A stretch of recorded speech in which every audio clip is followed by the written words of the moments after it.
Hello, and welcome to the podcast There Are No Good Games, where we discuss our opinions on past, present, and future games, as well as a whole load of other filler to keep us sane while we wait for a good game to play.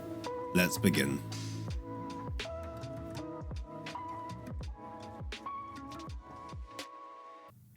Welcome back to There Are No Good Games. How are we doing, Ollie? Yeah, I'm good, thank you. Yep, there are still no good games, so nothing really changes week on week. It's pretty much the same old. Yeah, agreed. It's a different world. It's a new year, and there are no good games still. So yeah, nothing is changing holistically. What do you mean? It's November. Yes, but by the time the listeners will be listening to this, it will be pivoting on December 14th. So it's basically a new year. I don't think that's how the Georgian calendar works. I mean, it's the end of the year. People are going to be at home not playing anything. They'll be at home not playing anything because there are no good games. And they'll be taking a break from work and enjoying their holidays. Do you have any... So you're just saying they're just going to do nothing? I don't just because there are no good games doesn't mean we don't play games. I think it's quite vital to... No, I completely agree. I just mean, like, for me, holiday tradition dictates I play a bunch of games that I've already played before, or I look for some new games, or I throw myself into an MMORPG for at least 2 or 3 weeks holistically, and then work out where I've spent all my time over Christmas and why I haven't been productive. That's like my holiday tradition. Or we boot up a server of some kind and we play games. So all of that is playing games, not doing nothing. So basically, so what do you think? Okay, I mean, but they are nothing. It's useless. It's useless entertainment, is what you're saying. Yeah, it's non-productive entertainment. Like I'm not going to benefit from it in any way, shape, or form, apart from continuing to play more video games and maybe I don't know, add to my ever-growing, as you like to call it, brain rot, and then go from there. Yeah, absolutely. I think. So what we've determined is that Christmas is the time to play brain rot games. What do you think is a brain rot game? I mean, I think it depends how you want to play. We're about to offend someone here, so I'm ready to offend people. I've got my screen glasses on. I'm ready to offend people. Do you think Fortnite is brain rot? I don't think it's brain rot. I think brain rot games, in my opinion, are repetitive games that don't go anywhere and you don't learn anything from it. So, Getting Over It by Bennett Foddy. Yeah, because that's kind of like a trial by fire. You're not technically doing it. You're kind of fumbling around the dark until something eventually clicks in. Does that make sense? What's that? Chained Together. This is what these games are. Those are brain rot games. Yeah, I think then like you don't really learn anything. You're too busy like messing around trying to like sort something out and actually learning how to play a game. There's no strategy to it. There's no skill to it. It's just a lot of like fumbling around trying to like land right, Yeah, I know what you mean. I don't make brain rot games, so obviously, Call of Duty's brain rot. I think is Warzone brain rot. Yeah, probably. Warzone's kind of brain rotty. Hearthstone. I think we're offending. Okay, I don't think Hearthstone is brain rot. No, I was going to say Hearthstone isn't brain rot because it's like strategic and plan and like you're trying to do stuff and all that sort of jazz. Yeah, well, people are going to come back and say any battle royale game, you have to be, strategic in order to survive. Yeah. But then it's littered with other brain rot references that kind of, change it up. I think isn't Diablo, isn't the Rock in Fortnite? The Rock's in everything. He's in Fortnite. He's in Call of Duty. I'm surprised they don't have like a Marvel DC rule, which is like if you're in one, you can't be in the other. I'm trying to think of some other like brain rot games, but yeah. I think any game that doesn't require you to like change up tactics or sort yourself out is kind of... So these are festive games that people are going to be playing this Christmas. Half of XL2. Okay.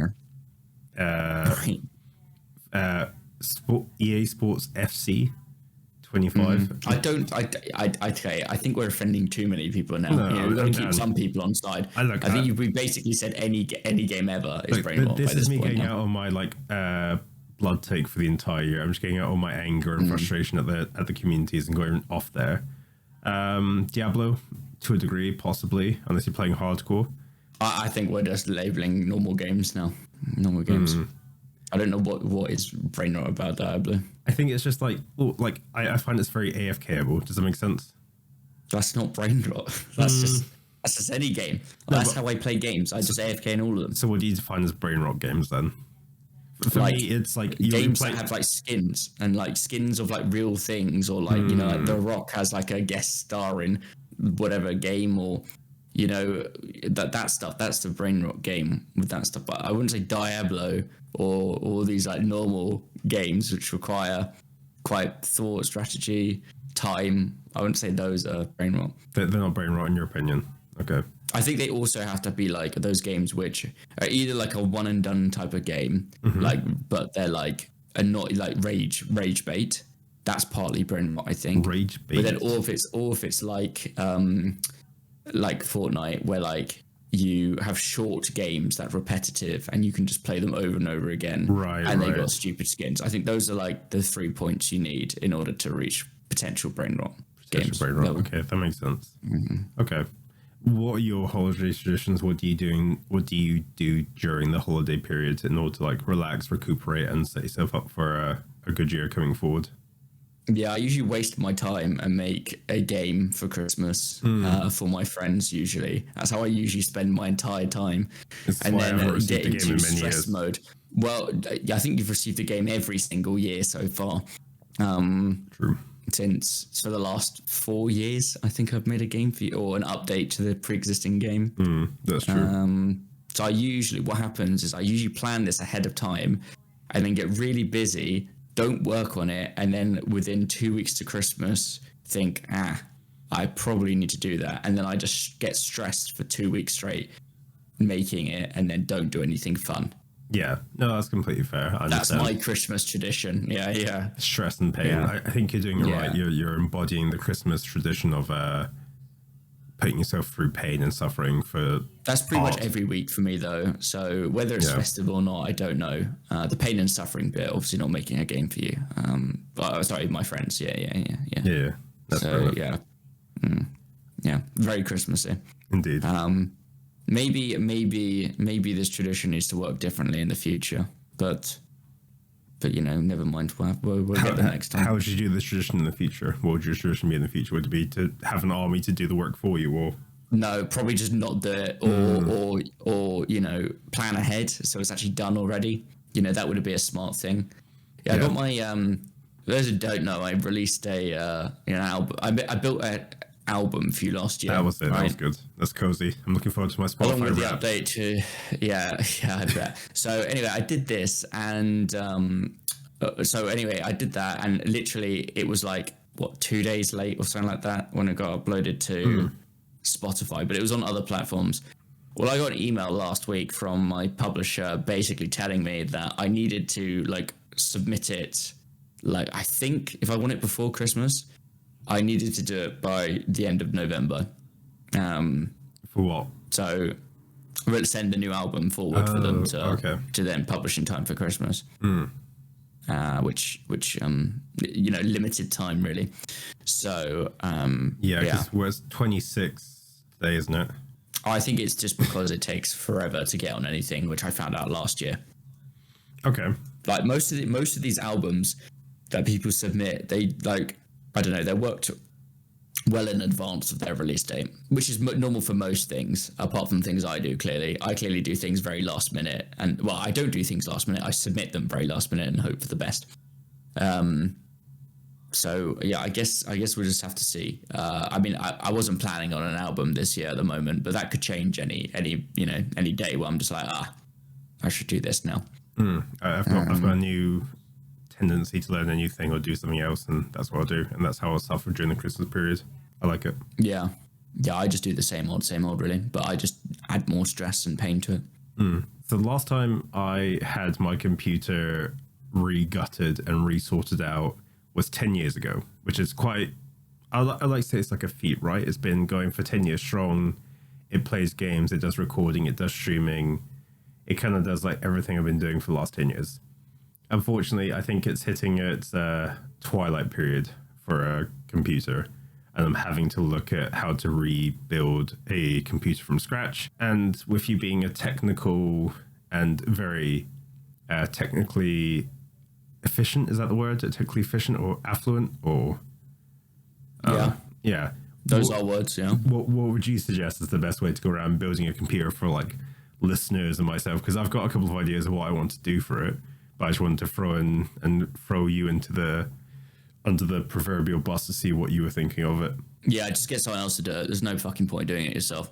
I think a lot of people think now that actually, it's cheaper, but actually it's not. It's not, because all these companies have been hoarding these parts, right? They're the ones who get the deals and then get it in bulk, right? So they've got it for cheaper already. And what happens is that when you're looking for the part singular to buy, it's already gone and it's overpriced. So nowadays, actually, it's not even really worth building your own computer. It's more of a hobby, which now will end up being either just as expensive, or you'll mess it up so much that it will then cost you more in the future anyway.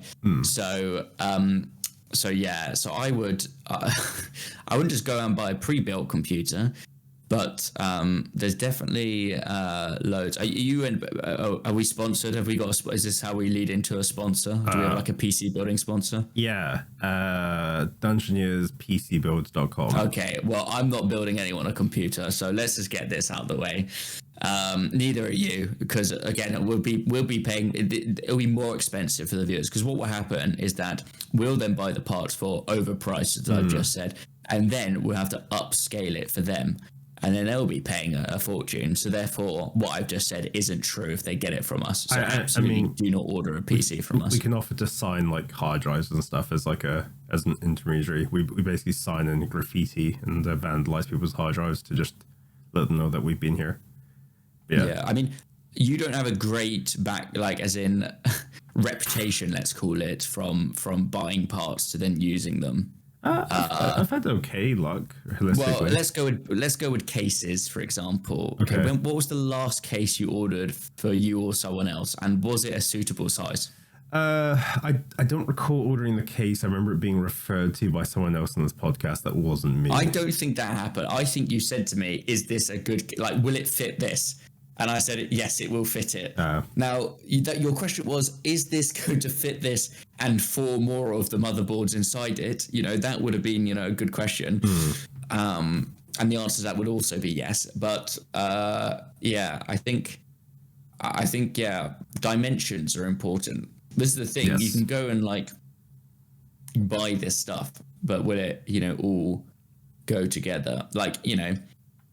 Okay, so let's just think of the basic things you have to look out for when building a computer, right? Yeah. Let's talk RAM, everyone's favorite topic. 128. Okay, so, that's not the issue, really. The issue is if you get the correct RAM that will work with the motherboard. Yeah, DDR4, DDR5. Okay, well, yeah, so those are what you need to look out for. But then also, they all should be, in theory, the same make, brand, and model. Usually the same model and certainly the same size. So there's a lot of things then you got to think about, and some people don't think about this, and it causes issues. You got to think about this stuff when ordering, but then also you got to think about cooling, and that's its own thing. Liquid cooling. I think liquid cooling is now no. Oh no! What do you mean no? You carry on. No. I want to hear why you just said no to liquid cooling. What's your opinion? I did liquid cooling back in the day where it was just coming up, and it was just it was a fucking mess when it went sideways. I wasn't part of the whole hard tubing. So okay, let's just dissect this. So when it went sideways, so this already symbolizes that you somehow fucked it up. Okay, no, I think that's it was after 7 or 8 years of having this PC. The piping eventually called it a day. The piping called it a day? Yeah. It was PVC piping. This is when liquid cooling was just coming around. Okay, well I think liquid cooling developed from PVC piping nowadays, Yeah, no, I agree. It's just for me, I don't want to risk it. Because I've seen too many horror stories of someone breaking the pipe or something like that happening, and then your PC gets covered. How are they breaking the pipe after 8? What are they doing? Don't know. Are they soaring into their PC I accidentally slit the pipe? I think it's they do the classic kick the tire wheel. They go, hey, look at this, kick the tire wheel, and they keep on showing people how cool the pipe is, and eventually they kick it too often and it pops, Yeah, this reminds me of a DT competition, a design technology competition I was once at. Okay. And it was like we had to basically build this thing that had to it was meant to be like a lighthouse, so the light meant to keep flashing. Okay. Right. Now what we did is we had like this kind of wheel that meant to just keep spinning. I don't exactly remember how it was meant to work, right? And anyway, we got it spinning and it was constantly spinning. And then, on the foil on one side was then conducting the electricity and it would flash basically.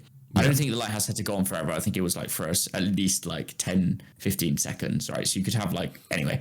So what happened was I just kept touching it. And eventually when it came off to show it off, it didn't work in front of the judges. Oh, so it obviously didn't pass. Yeah, so you kept on because I kept testing it because I was worried it wouldn't work again.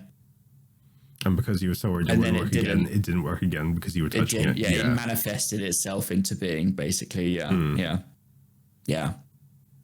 It was just bad. So what you're saying is the people do that with their liquid cooling. I think so, because people like to show off their PCs, they like to go, look at this, it's metal or it's glass, touch it, and they go, wow, that's really cool. And then, like I said, lots of people touch it and they touch it and they touch it and eventually it breaks. And you're like, I see the issue here. Yeah, I can see that being an issue. Yeah. So anyway, back to your original question. If you're going to if you're going to build your own PC, then you can do. But, I mean, there's a lot of things to look up.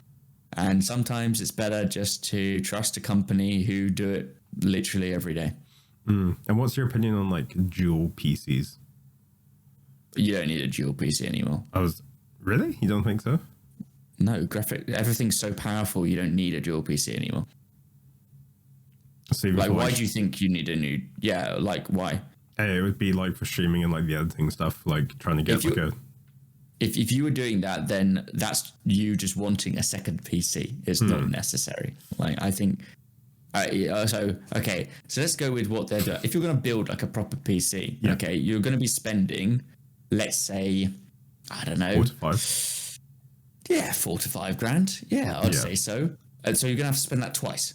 No, you'd build the second one, or I'd probably end up cannibalizing my old one, swapping out with some basic stuff, and then use it as just a stream PC. I'm guessing also you don't have an electricity bill to think of either. I'm guessing at this point. No. And then we'd be using it as a storage server. Heat pump. You'd probably get money from the government to use it as a heat pump, actually. Yeah. Yeah, exactly. It'll be it'll be a little foot warmer underneath my desk. Yeah, you don't need the boiler anymore. Yeah, if you have liquid cooling. Well, no, because the liquid cooling can then be used to heat up the water for your shower. Yeah, exactly. And I can put it in my radiator, and I can use that heat to then pump around the apartment for free. And by that time, it would have cooled down once it's got around your apartment back into your computer. Exactly. I think that's what we need to be doing. Okay, perfect. I'll definitely do that going forward. So at the end of this year, we've had some releases in games, some updates to a few popular games. And I don't know if you're familiar with the term sweats in terms of people who play games. They are sweats, okay? Oh, Have you come across any of these people? Well, as an example, people who play Tarkov for a living, they would be considered sweats. Yeah. So I don't know if you know, but World of Warcraft has recently released new hardcore servers. Year on their 20th anniversary servers, so everyone starts from scratch. And there's a popular guild now with WoW Hardcore called Only Fangs. Okay, and it's a WoW guild made up of streamers and content creators, and basically they are effectively whipped by a popular streamer into leveling up characters all on the same realm and faction, and effectively getting ready to raid in a few weeks' time. And it's very good, but obviously people are having to play this, from day one onwards, and it's the only thing they can play. So they're having to kind of sweat it out, the entire time, and they don't do anything else with their life. But also, at the same time, a few days later, so actually today, the time of recording, Final Fantasy Online released its new Ultimate Raid, which they do every couple of patches, which is basically a significantly hard raid. They call it Futures Rewritten.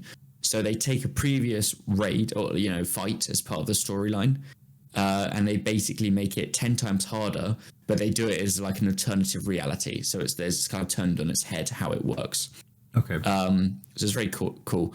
But last time this happened, people were spending 5 days straight on one boss.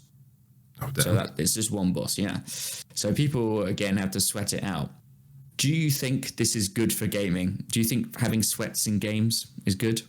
No, I don't think so, because it's just like I think there's two phases of it, right? That sweats are good for games to kind of innovate and help people learn and then evolve, but I also think it's horrendously bad for like general casual players.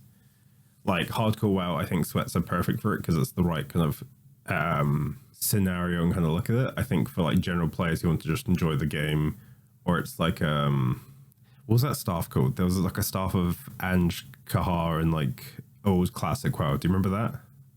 Yeah, for the opening and Courage. Yeah, like sweats and that immediately get the second that a staff is released. It sucks because the casual players can't enjoy the same level of content because someone's already cleared that out, right? I think games like that where you can't go backwards, you can only go forwards. Sweats ruin games like that, but like they don't ruin it in terms of like casual gaming, like some of the Final Fantasy stuff and some of the WoW stuff, like the new WoW retail stuff, because you learn a lot of the details a lot quicker and it brings it relevant into item loot. I don't know. Well, I guess the problem is like, let's look at like Tarkov.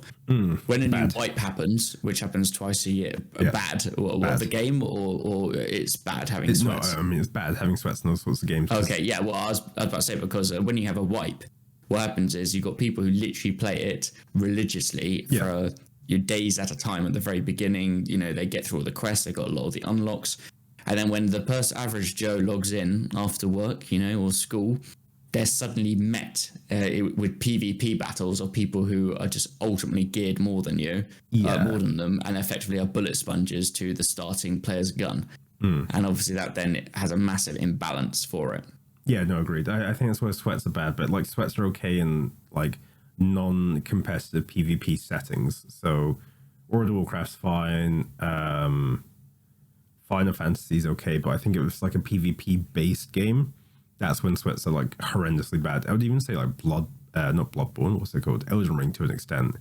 Because you get people who'd come and invade you and basically just murder you point there and blank, and also in PvP settings and WoW. It's getting good.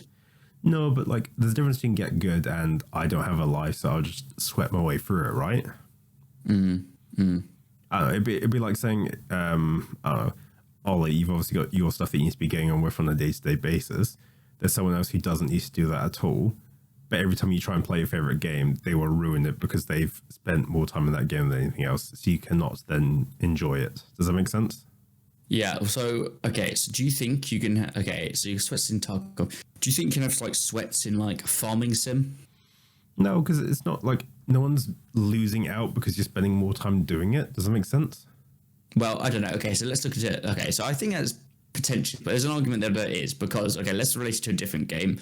So let's say Minecraft. Okay, it's Christmas time. Okay, you've booted up the server. Yay. Everyone's joined. Okay, you start at 6 p.m. You know, you play for a couple of hours, and then you're like, okay, it's time for bed. Okay, and then your friend or a few friends stay online. Okay, because they don't have anything to do, so they play all night. Okay. Yeah.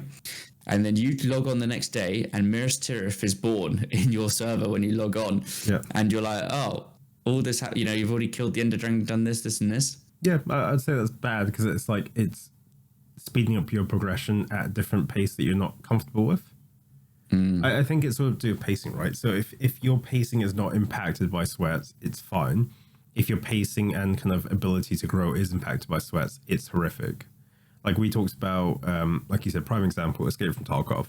There's nothing more frustrating than jumping on for the first time, being ready to go, and someone's already got a thermal sight in the middle of the night and is able to shoot you from across the map. That ruins it. That does not make it fun. That's why I think the whole idea of MMR is introduced to try and stop people doing that. In stuff like Minecraft, I don't think you have MMR in Tarkov. No, but that's why I think MMR is in there, right? So someone who plays the game a lot more is in a different category to yourself. Well, it's not more, it's just better. Okay. But yeah, I see what you're saying. Yeah. And then I think with the Minecraft conversation, it's a twofold, right? So I think Minecraft's probably okay. If you're trying to build stuff as a community and basically everyone's just done it for you, you feel a little bit awkward and you don't have really a purpose anymore, so it's bad.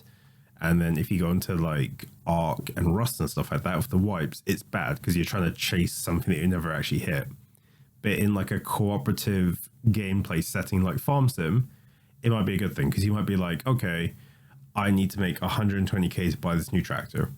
While you're in bed, someone takes over and starts playing for like 6 or 7, 8 hours, and they're a little bit more efficient. They can then help the group achieve and go higher. I think it just depends if it's used with you for a group achievement point of view, or it's used against you to detriment and remove your like enjoyment out of the game, right?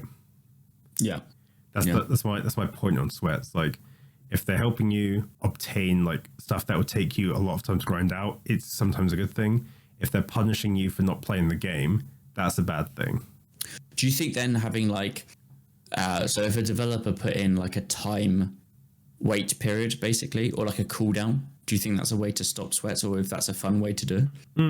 Well, I think the issue is like everyone has a different way of enjoying a game, right? So when we play World of Warcraft, I kind of like doing dungeons and that sort of stuff. I'm not into the raids. Some people are into the mythic side of things. Some people are into the raiding side of things. Some people are just into collecting and being cozy, right? Each one of those tasks takes 3 different sets of time. If you're collecting herbs and stuff like that, you're going to be spending less time collecting and more time finding them. If you're doing raids, you're going to be doing less time doing the raids and more time waiting in between bosses. But if you're doing dungeons, you'll be able to blast out a couple of them. I think there needs to be like time constraints of like if a developer was to do it, it'd be the game is open from the hours of 9 till, I don't know, let's say 5 p.m. at night to 1 a.m. in the morning. And then at that point it closes and then it reopens for another period. Or you have over a 24-hour period, you have 8 hours to kind of achieve something. Mm-hmm. Or there's the progression blocks that they used to do in some of the games, which is like you can help to this point in 2 weeks, this stops, and then a month later more content releases so everyone can catch up and hit the same pace of game. I think that's how a developer should do it, right? Yeah. Like Animal Crossing, right? Uh-huh. Like they did that well. It was you can play it, you can keep on playing it, but there is a time constraint you need to wait to in order to continue a game. Yeah, but I feel like that's problematic though, because I feel like it creates a like, so some people obviously do want to play. There's a difference between forcing people to have to play constantly, okay, to then putting in time constraints so people who want to play a lot can't. So I think that's problematic. Now, having like a rolling content release and allowing like power to grow onwards from like launch onwards, so people can not, rush forward necessarily, might be okay. But I think if your game's designed solely on you can only do this so many times per day, you can't get any more powerful, then it's problematic. Yeah. So I think like there's a balancing act somewhere. And again, it depends on the type of game. I think if you're saying like a PvP game, let's say you get MMR from winning. Yeah. If you say actually you can only gain this much MMR from the start in this 24-hour period, then does that make it fun for people? Because it means that they can no longer make progress whatsoever. There's no reason to play the game anymore. I agree. And I think there's a fine line between optimizing and growing progress. So, for instance, if you're playing World of Warcraft or an MMO and you have an item level and the general item level topper is like 200, but if you play the game a lot more, you can get it to 250, but you really have to squeeze those higher item levels out of things over time. And that's how you optimize and make the game easier for yourself. I think that's allowed because it forces you to spend more time to optimize and make the game easier. But the general population can just take their time climbing the bigger chunks as a group. Does that make sense? Yeah. Yeah, that does make sense. Yeah. It is tough. Like, I think it just depends how you want to play the game. Like PvP games, sweats ruin it because, like you said, by the time you log into Rust or Arc or Escape from Tarkov, you're already bottom of the barrel and you are fighting an uphill battle for, I don't know, maybe 60% of the game until you break through that threshold. I think if it's a PvE game, it's a little bit easier to kind of deal with because realistically you're working towards a common goal. The only bad thing is you might be like tech stuck behind 2 or 3 tech trees in order to try and catch up. And at that point, it's another issue. Game Awards have been announced. Nominees have been cast out into the ether. Have you had a chance to look at these out of curiosity, Ollie? Yeah, because Elden Ring's DLC is somehow been given Game of the Year as a nomination. I think that's a load of rubbish. So yeah, I have seen this. Yeah, it's definitely interesting because I had a look at some of the different levels of games in Game of the Year, and we can spend some time just talking about it so we can quickly go over it depending how we feel. I think it's interesting seeing like maybe one indie game in that entire bunch with Bella Outro. But I don't think you're going to get many indie games in Game of the Year. To be honest, Bella Outro is pretty lucky to get a game, be nominated for a Game of the Year, I think. I agree. Personally. But it's nice to see like the occasional indie game come out, but I think it's done really well and swept quite well. But I'm interested in just seeing like the amount of Souls-like clones and stuff like that. Like you've got a lot of action RPGs. You got Metaphor. You got Final Fantasy VII, which is like the action RPG area.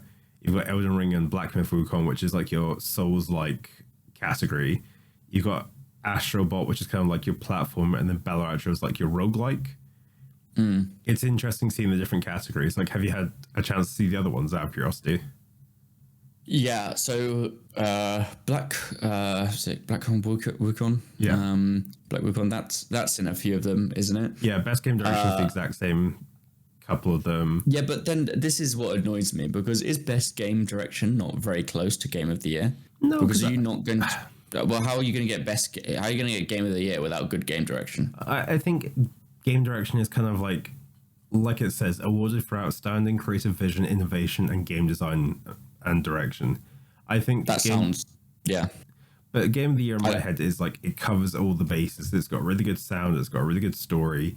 Game direction, in my opinion, is quality of gameplay and what it's trying to evolve itself on. I wouldn't say Bella Outro should apply to that because it's literally all about gameplay and all that sort of stuff. Final Fantasy VII, I wouldn't say so because it's tried and tested. It's been done quite a lot of time, and there's like a story to it. Like game direction should be purely focused on like how the game is played, how it's made. Like FTL, I'd put in game direction. Bella Outro game direction, like stuff that does good gimmicks or quirks to a game. I wouldn't say Black Myth Wukong and Elden Ring sit into best game direction. It's the exact same game. Did you say you're going to put FTL in best game direction? No, but like that's the sort of thing I'd put in game direction. It's a new concept. They've tried to do something outstanding. Like, that's not what it means. That's not really what it means. Game direction then. I'd say like effectively it's saying that the people in charge did a good job at bringing it from inception of this concept to actual implementation. But wouldn't that be best game, not game direction? That's what I'm saying. Oh, okay. It's the same thing. Best game of the year and best, like, it requires good game direction to have game of the year. It's literally impossible without it. Okay. At least but then there's some other ones. So let's go with best narrative. Yeah. Okay. Now this one is interesting because you've also got Silent Hill 2 here, right? Yeah. Now, what year did Silent Hill come out? I think quite a while ago. It was PS1, many PS2? years. Yeah, exactly. So somehow we're giving a game which was remade exactly pretty much with the same generation, right? Yeah. And we're now doing it many years ago now. Okay, so to now. So I don't get that either.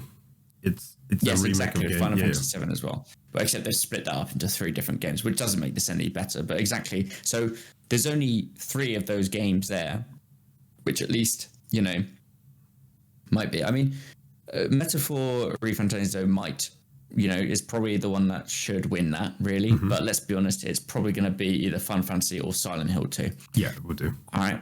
Art direction, that's pretty normal. Don't have a problem. Absolutely should not have Elden Ring Shadow of the Erdtree in best art direction. Well, it's the same art direction that existed in the first one. Well, I was going to say, yeah, agree. And Astro Boy, I don't know if it should sit there because we had an Astro Boy game kind of before. It's the same kind of idea as Knack. No, but it's a completely new game. It's a completely new game. Fine. Yeah. Okay. Best score in music, fine. not a problem. Yeah. I don't know. They're probably the same music from Silent Hill 2. Kind of pointless for that one. It and stuff like that. It's the typical thing.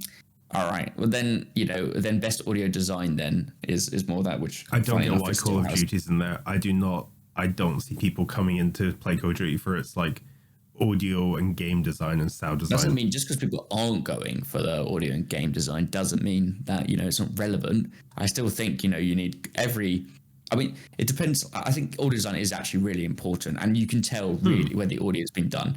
I don't really, the Hellblade 2 one, is all audio. There's no gameplay in the game, so we might as well hope that one wins, because I don't know what else it's going to win. Okay, so best performance for people, yeah, that's fair enough. And to be fair, they have re-recorded like Silent Hill 2, so that still makes sense. Yeah. Yeah, I guess that's okay. Innovation, accessibility, yeah, absolutely, that's good. Now, to be honest with you, not many people really pay attention to what these games do for accessibility unless you use the accessibility stuff yourself. So I'm not going to talk too much about this, but I'm sure, somehow Ubisoft have 2 of these. And, they probably do quite a lot about accessibility, and that's all well and good. But it's funny how those 5 games, I wouldn't say any of them should win any awards whatsoever. So hopefully they actually did a good job in this accessibility. Games for impact, let's have a look here. They're all because they have some social meaning, and that's all well and good. Yep. Indica, I watched that off stream. Obviously, Life is Strange. That's all very LGBTQ stuff, so that's fair enough. I'm sure I don't really know about the other ones, but that's fine. Hellblade is very psychological from what I've seen in the first one. Never, don't know. Yeah. All right, next one. Okay. Best ongoing. Now, Destiny 2. How on earth Destiny 2? Yeah, best ongoing, games that have been released and they keep building upon, which is good. You want updates for players, and I assume most of these have to have free updates for this to work. So, hopefully. Now, let's look at this. Destiny 2. Well, arguably, I don't play Destiny 2, but arguably, apparently, it's had the worst expansion ever recently. Agreed. So, how it's on here, I don't know.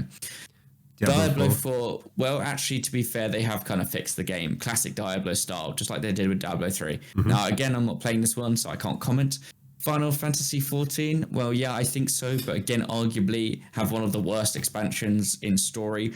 Gameplay good, to be fair. Gameplay good, story bad. But that's just the way it goes. Fortnite, God, if Fortnite wins this, I'm going to die. That's stupid. Okay. Yeah. Well, they do just make skin.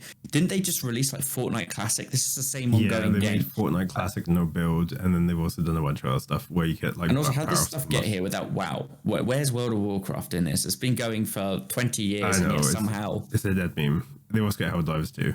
We'll move on from best ongoing. I swear that just came out. Hold on a second. How can Helldivers 2 be in best ongoing? When did Helldivers 2 came out? Helldivers 1. No, that doesn't work. That's not the way it works. Okay. That's not you can't just be because then you could say, oh well, Diablo, had Diablo 1, 2, 3 as well.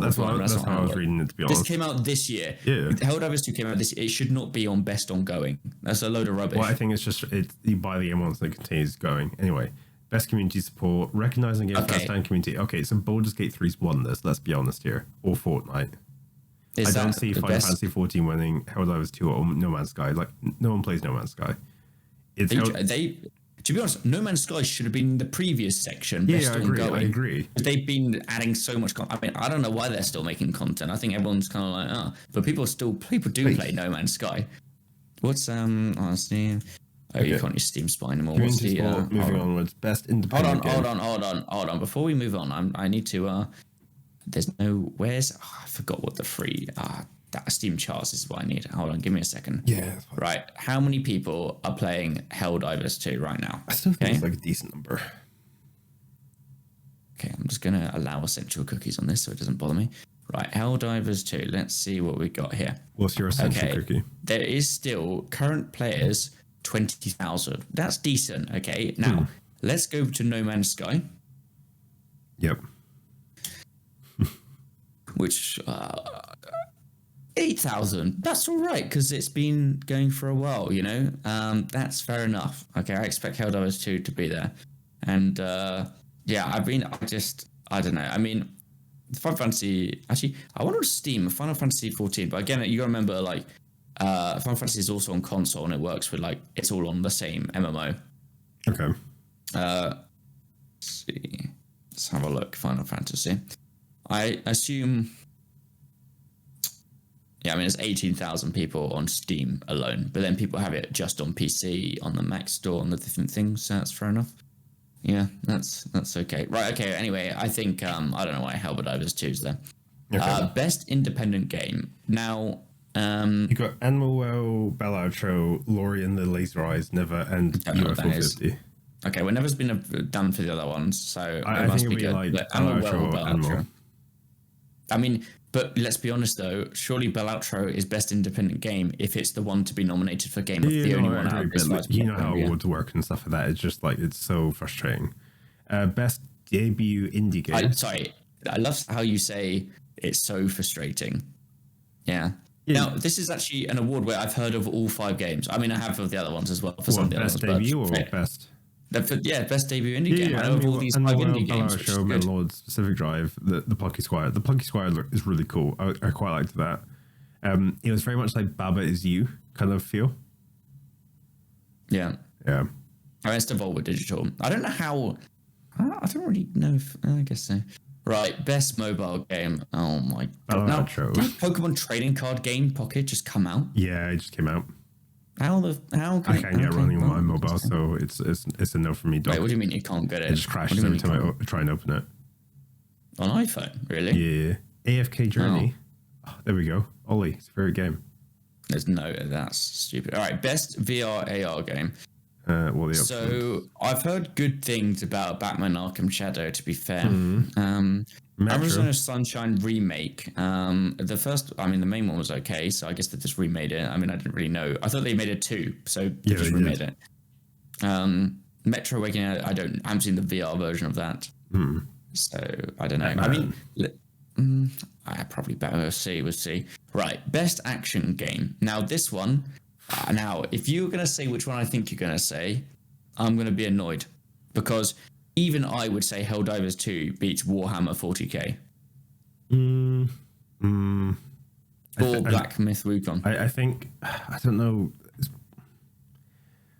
As long as it's not Call of Duty. Yeah, Call of Duty can go away. Staleblade, don't know what you are. I would say Helldivers or Warhammer, I think, for me. That's fair.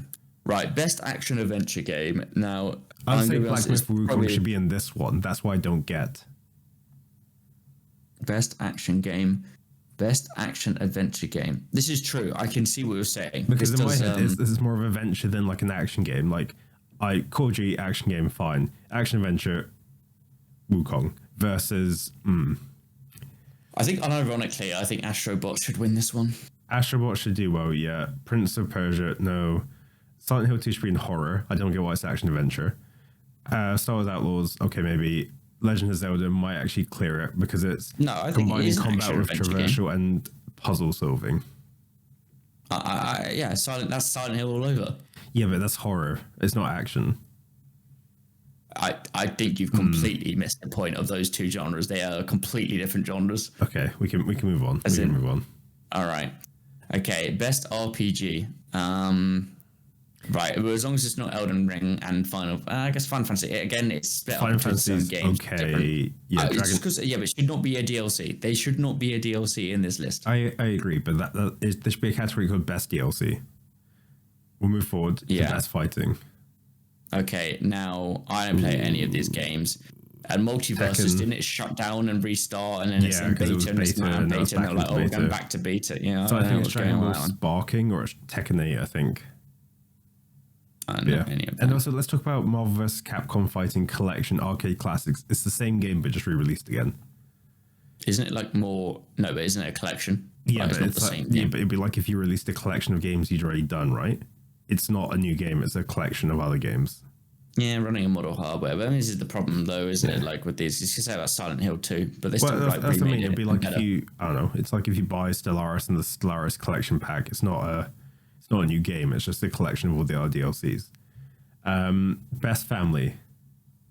Yeah, it's probably not good. Although Astrobot is there, it shouldn't be Super Mario Jamboree. That's bullshit. It probably should there be. Well, it's funny how most of these are Nintendo games. I'd say Plucky or Legend of Zelda or Astro. I think it's one of those three.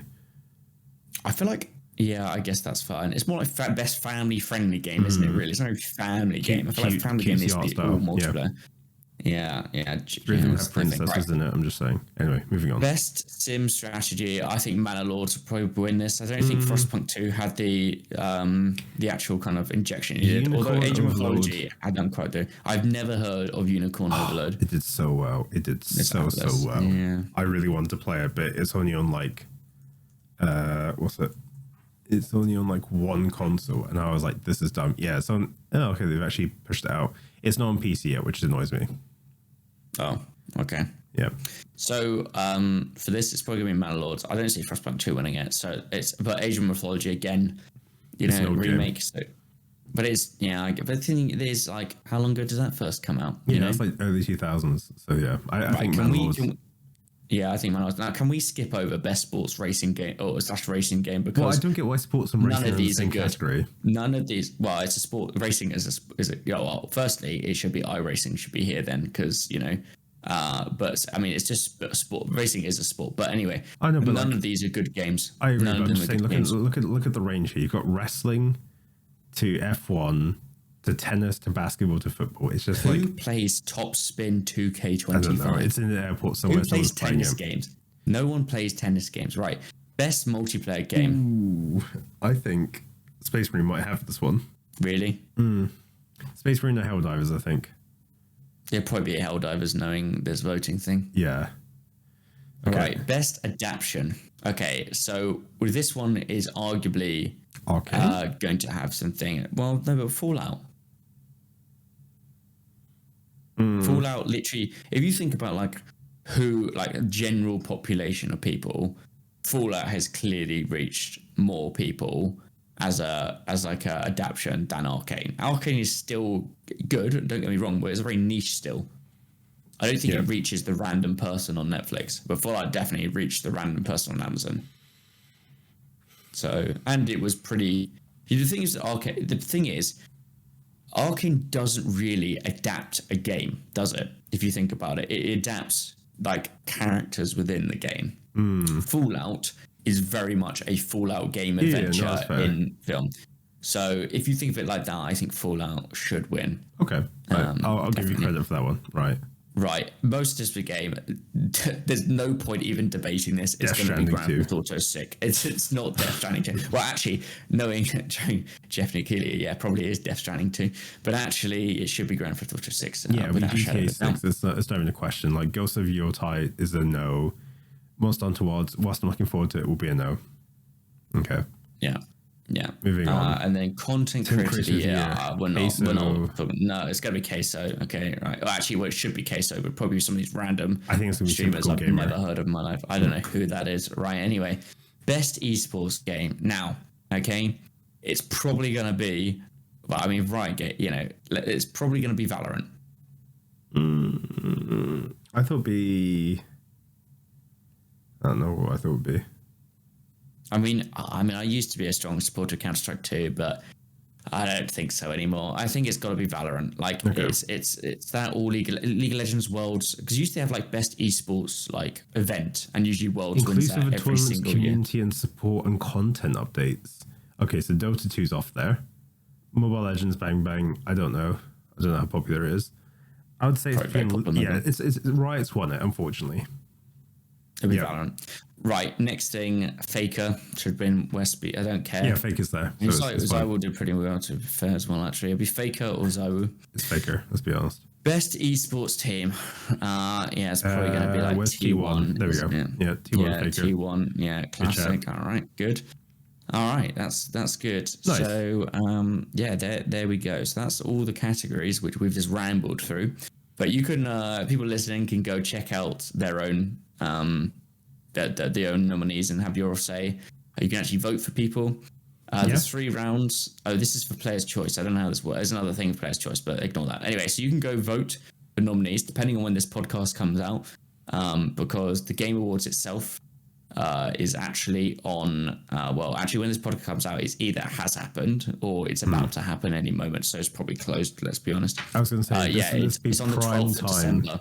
It's on 12th of December, so this is after. So if you're listening to this, we've gone through the nominees, and you can see how close we are by probably viewing them online. Yeah, you can mark our homework and tell us in the comments of if we're right or wrong and why. So some games, they always allow you to kind of create your dream home, or you know, you can build whatever you want. And then sometimes you have to survive within this kind of home you build.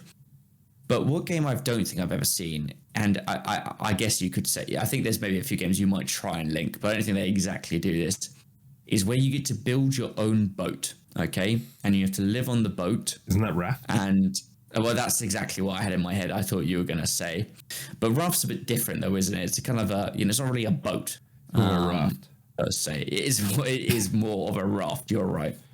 So if you were, so let's say the premise of a game is you have to build your own boat, okay? Yeah. Where do you take the game from there? What can you do? I think it'd be like a Sea of Thieves mixed with Subnautica mixed with Raft, right? You're going around like a water-based planet with like life and stuff like that. You'd go and explore it, find little islands, make houses or like that sort of stuff, and basically try and survive on the higher making houses. You have your no making houses. You make temporary structures. No, you gotta live in your boat. You gotta live in your boat. No temporary structures. Okay, so you live in your boat. The boat is life. Okay, that's fine. So I'd probably do like sea glass floors. You can look into the water. You can drive your boat around. You can possibly have like a submergible that would go into it. It'd basically be like an oil rig tower thing on wheels, right? Right. Or on motors. You'd like drive around, dump stuff off, go and do other things, and then come back again. And I don't know what the thing would be. You'd probably be a scientific research team trying to find energy or something like that, or trying to find like a new species of life or something along those lines, or something's crashed into the plane to get back. You go out on your boat, okay, and either you have to go find. So let's say it's modern day, all right, and you have to go like discover like wreckages, okay, stuff like that, or so it could be that. But what about if there were also kind of like how to put like krakens and megalodons? Oh, like post-apocalyptic, kind of like everything's gone to shit. I wouldn't say like post-apocalyptic, but who's the famous author who has like, you know, krakens and stuff like that? He's Eldritch horror. Yeah, that's Eldritch horror type stuff. Yeah, so you go on this boat and you're meant to find wreckages, which means you can dive off the boat then Lovecraft. to the wreckages. So so it's a very Lovecraftian game, and your main thing is isn't it Subnautica, but like above sea, basically, is what we've just described. I mean, you'll be pitching like Dredge meets Subnautica, to be brutally honest. Yeah, so it'll be like first person, you drive your boat, and you have to go to like wreckages and either recover stuff or document the wreckage. But then also there's like Lovecraftian horror things you have to either avoid, or, you know, snapshots and stuff. I think that is Dredge. You just pitched me Dredge. Have you? But in first person. I mean, isn't Dredge you have to like transport stuff? No, Dredge is you have to go into wrecks, pick up stuff. You have to go search things. You have to do quests. You have to go to different areas and like. All right, I would say I haven't played Dredge. I probably should play Dredge. Dredge is very cozy. Yeah, well, I know you played Dredge. I mean, it came in March. I probably should play. I'll wait for the next Steam sale to maybe pick it up. I'm sure it looks like it also runs on the Steam Deck. It's very good on the Steam Deck. I quite enjoy it on the Steam Deck. So let's say, okay, but it says here it's a single-player fishing adventure. I wouldn't say it's a single-player fishing adventure, but I mean, that's how they describe the game. I wouldn't say that. I'd recommend you watch it for at least 5 minutes and decide if it's an adventure or not. Is it a horror? Is that why? No, it's not horror. It's kind of like you've got like a day life cycle, and it's like at night more eldritch horrors come out into the world. So you've got to try and. How is this not an adventure game? You've just defined an adventure. Like you go out into the world. That is an adventure game. Yeah, but that's what I mean. Like I think we just pitched the wrong game. Like, yeah. What about the DLC? Apparently the DLC wasn't great when it released. I bought the DLC because it was on sale. I haven't played the DLC as of yet. I mean, if you buy it, it's like £4.50. It's like mixed. Yeah. Yeah, but if you get it as part of the bundle, deluxe edition, you're only paying £2 for it. Yeah, exactly. That's why I quite like this sort of stuff. Like, okay, so you're saying we've just created Dredge, but like I said, this would be first person and not like these cartoony like graphics. I mean, I think first person could work. It'd be nice. It'd be cool if the Eldritch Horror stuff. Okay, why is it multiplayer? It's also multiplayer. Then it sounds like a better game, and you could like. So you're on the ship, and you have to. Okay, so let's say this is okay. We'll design the game live. We love doing this. This is our favorite pastime, designing random games together. So multiplayer, and you got like you can dive together if you want to, but you can also but you need someone on the ship as well. But I think actually when you dive down, you need to be attached with some sort of cable, right? Yeah. So like if the person starts driving off, you suddenly get pulled along underwater as well. The old-fashioned dive suits, right? With the air thing. So you have one person pumping the air, the other person keeping the ship going, and someone diving down to the wreckage with like low visibility. I think you can. I don't think you need someone like pumping the end. I mean, you can maybe pump it on top to make sure they have more oxygen, maybe, but at some point. But I think having people down below, like you can send both people down below, is important for the multiplayer thing. Because I don't think you should like have set roles like you do one the other. I think like people should be like whatever they want. So they dive and then. Yeah, but then someone could you could just take the ship forward. Yeah. So I guess so the premise is you have to go to different wreckages. And then you're a wreckage salvage crew, and you're trying to find like a famous ship. And in order to find the famous ship, you have to go and gather information and details and like coins and stuff like that to work you in the right direction. And then you have to upgrade your kit and stuff like that to go deeper and do longer dives and all that sort of stuff. But I think. Do you think you could have this like a lethal like as well? Yeah, easily. I think it'd be kind of fun as a lethal like. And then I think you could lean into different technologies. So you could do more like steampunky stuff, which is like you're working on the dive tanks and all that sort of stuff. Or you could lean more into like the Cthulhu-esque stuff. So instead of a dive tank and dive mask, you have like a fish you have to like plunge in your face bit so it messes with your sanity over time or something like that. Yeah, there's different when you're coming up, and there's things underwater like this Eldritch Horror type of stuff, for sure. Yeah, like there's like huge dark caverns that are like misty and cloudy, and you can use a torch or you could use like fish vision to try and see your way through. But fish vision won't always tell you the truth, but vice versa, they show you different things each time. I think that would be kind of fun. With the roguelike element of it, then what kind of upgrades would you have for the ship? So it'd be like faster speed, better hull. More storage space, like heavier like cranks. I don't know what you'd call it. So, like imagine you're in like a tugboat thing. The hook goes down to the water. It'd be like a heavier engine, so you can crank stuff up quicker and heavier as well. So you can add more stuff to the loads each time. Oh yeah, so you can bring like wine bottles up. We can bring like 2 sets of wine bottles up. We can bring like 5 sets of wine bottles up for like half the time each time. And then even like there'll be huge pieces of loot. Like there'd be like half a hull or like a couple of kegs or something, or even like engine blocks. You could do them up, but you'd have to upgrade your crank all the way for it to work. Yeah. So we've been playing a game called Subterranauts recently, haven't we? So that's a lethal like, but in that sense, one of the things it adds is an upgrade for radios. Like you can have a radio in your suit, so you don't have to keep buying walkie-talkies, which is quite OP, but it's extremely it's an instant buy. It's usually our first upgrade we buy whenever we play. So for this, I don't think you should have that. You should maybe have the distance it works. So like you need like a stronger radio attachment to the suit. Yeah, even like a few times trackers, so you can like see it on like the radar or the sonar underneath the boat. So you have like a sonar thing. Yeah, sonar is a good upgrade to make sure you're above them at all times. Like that would be the upgrade. I think like each thing's like a better version of it. But so the sonar has like 3 upgrades. The radio maybe has like 3 upgrades, and then it kind of means you're upgrading into points as you go to make it easier. Yeah. Someone's picking stuff up. Yeah. And the facility, the underwater wreckages, they're the equivalent of like the facilities, I guess, from these games, is then make it harder as you go.